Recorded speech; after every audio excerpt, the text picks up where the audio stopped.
زندگی را چیست رسم و دین و کیش، یک دم شیری به 100 سال میش.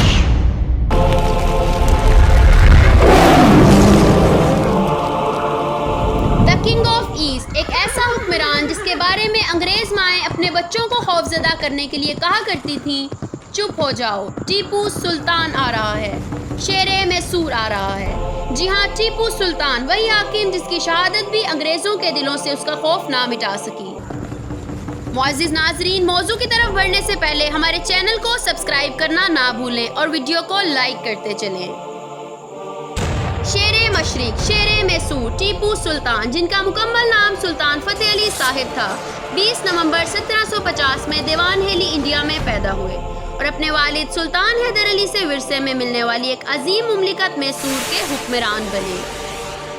ٹیپو سلطان ایک ایسی شخصیت تھے جنہوں نے ساری زندگی شجاعت، ہنرمندی اور سیاسی تدبر سے عوام کی فلاح و بہبود کے لیے بے شمار کام سر انجام دیے۔ ٹیپو صاحب ایک سچے مسلمان اور مذہبی تعصب سے پاک شخصیت تھے، جنہوں نے اپنی مملکت کو مملکت خدا داد کا نام دیا۔ حاکم سلطنت ہونے کے باوجود ٹیپو ایک سادہ لو شخصیت کے مالک تھے۔ باوضو رہنا اور تلاوت قرآن پاک آپ کے معمول میں تھا۔ ہر کام کی ابتدا نام خداوند سے کرنا اور عیش و عشرت سے دور رہنا ان کی امتیازی پہچان تھا۔ ٹیپو سلطان شاہ مملکت ہونے کے ساتھ ساتھ ایک عظیم سپاہی، ایک نامور اسکالر اور ایک اعلیٰ درجے کے شاعر بھی رہ چکے ہیں۔ در جهان نتوان اگر مردان عزیست، همچو مردان جان سپردن زندگیست۔ اپنے دور حکومت میں ٹیپو سلطان نے نئے کیلنڈر اور نئے سکوں کے ساتھ ساتھ تقریباً 7 نئے حکومتی ادارے بھی متعارف کروائے۔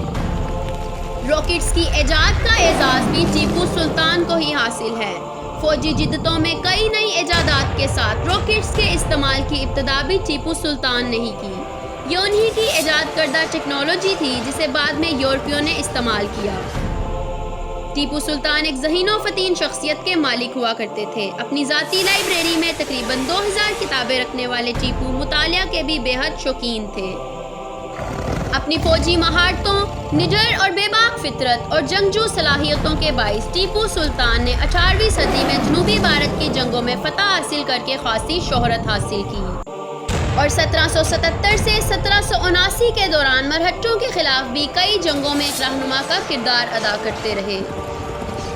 1782 میں اپنے والد محترم سلطان حیدر علی کے اس دنیا سے کوچ کر جانے کے بعد ٹیپو سلطان مسند سلطنت پر بیٹھے اور اپنے والد کی حکومت کو آگے جاری رکھا۔ اپنے والد صاحب کے انتقال کے بعد بھی ٹیپو صاحب اپنے ملک کو انگریزوں سے پاک رکھنے کی کوششوں میں جٹے رہے۔ 18ویں صدی کے حاکم ٹیپو سلطان ہی تھے جو انگریزوں کی جارحیت کو روکنے کی صلاحیت رکھتے تھے۔ 1783 میں بیدنور اور مینگلور پر قبضے کے بعد برطانویوں نے میسور پر حملے کا منصوبہ بنایا۔ یہ خبر سنتے ہی ٹیپو صاحب بیدنور کی طرف پہنچے اور بیدنور کو بری کروانے کے بعد برطانویوں کو شکست دے کر مینگلور کو بھی آزاد کروا لیا۔ 1784 میں برطانویوں نے دوبارہ میسور پر حملہ کیا لیکن ناکام رہے اور اس بار بھی فتح ٹیپو صاحب کا مقدر بنی۔ ٹیپو سلطان ہر بار بہت مہارت سے برطانویوں پر فتح حاصل کرتے رہے اور انہیں شکست دیتے رہے، جس کی وجہ سے برطانویوں نے اتحادیوں کو خریدنے کی سازشوں کا آغاز کر دیا۔ 1790 میں برطانویوں نے نظام اور مراٹھیوں کے ساتھ اتحاد کر کے تیسری اینگلو میسور جنگ کا آغاز کیا۔ اس اتحاد نے ٹیپو سلطان کو شکست دے دی۔ چوتھی اینگلو میسور جنگ کے دوران ٹیپو سلطان کی کابینہ کے قریبی ممبر میر جعفر اور میر صادق کی غداری نے برطانویوں کے رستے صاف کرنے میں کوئی کسر نہ رکھی۔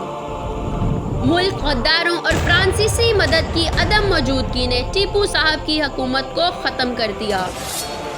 4 مئی 1999 وہ سیاہ دن تھا جب سلطان فتح علی صاحب ٹیپو اس دنیا سے کوچ کر گئے، مگر ان کا نام اور کام آج بھی تاریخ کی روشن کتابوں میں درج ہے۔